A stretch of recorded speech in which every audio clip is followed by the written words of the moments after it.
Ay, good morning, happy Saturday sa lahat ng mga manonood. Tayo ay magsisigang ngayon, sigang sa miso, mga ka-paps, mga ka-idol.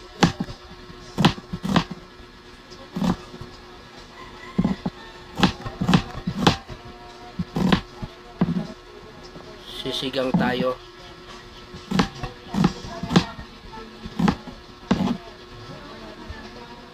Kamatis, hiwain natin. Tapos na tayo mag-slice. Na-slice ko na lahat ng ingredients. So, prito na lang natin yung isda. Okay. Prito muna natin yung salmon belly, mga ka-idol, mga ka-paps natin dyan. Pero hindi masyado natin prituhin. Yung katamtaman lang. Kasi pangit pag sobrang prito. Babalik rin na natin yan, mga kapaps. Sunod natin yung luya muna ilagay natin. Para patanggal langsa, mga ka-idol. Kasi malangsa tong salmon belly. Kaya luya muna. Sunod natin yung kamatis. Yan, sinunod ko na yung kamatis.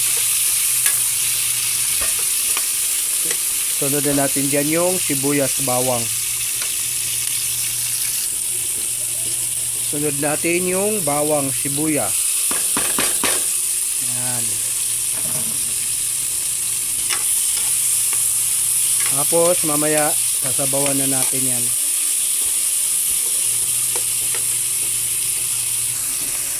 Okay, lagyan na natin ng tubig. Yan, hintayin natin mamaya kumulo bago ilagay natin yung isda. So, kumulo na. So, isunod na natin ilagay yung bili tuna, mga kapaps. Oh, aray, sakit, tumalsik. Sakit. Tumalsik yung init tubig. Yan. So, hintayin natin yan at mailagay natin yung gulay.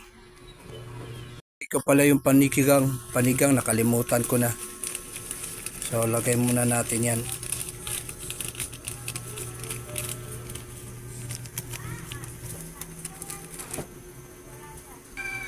Okay, lagay na natin tong gulay. Yan. So, hintay na lang natin yung maluto yung gulay na yan. Tapos titikman na natin. Okay na. Luto na, mga kapaps, ang ating sigang sa miso. Okay, tikman natin. Tapos tikman na natin.